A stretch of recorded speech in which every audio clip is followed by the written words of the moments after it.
ألقت مباحث الآداب القبض على البلوجر هدير عبد الرازق من داخل منزلها الموجود بأحد الكومباوندات بالقاهرة بتهمة نشر فيديوهات عبر حساباتها الرسمية على مواقع التواصل الاجتماعي بتحرض على الفجور والفسق. وأصبح اسمها ترند على محركات البحث على جوجل، وده اللي خلى ناس كتير تتساءل مين هي هدير عبد الرازق وإيه اللي حصل بالظبط. هدير عندها 26 سنة من مواليد 98.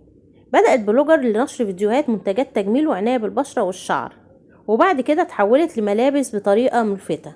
اتجوزت من رجل أعمال فايز فتحي سنة 2020، وكان وقتها حديث السوشيال ميديا لأن هي كانت الزوجة الرابعة لطليقها اللي كان أكبر منها ب20 سنة، وانفصلت عنه بسبب مشاجرات زيجاته.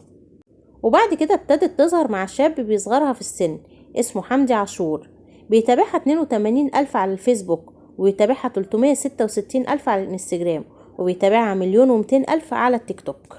أما بالنسبة للتهم فهي نشر فيديوهات فاضحة والإعلان عن الدعارة وإساءة استخدام مواقع التواصل الاجتماعي، وهي دلوقتي محبوسة على ذمة التحقيقات. خلص الفيديو، ما تنسوش تعملوا لايك واشتراك للقناة علشان يوصل لكم كل جديد.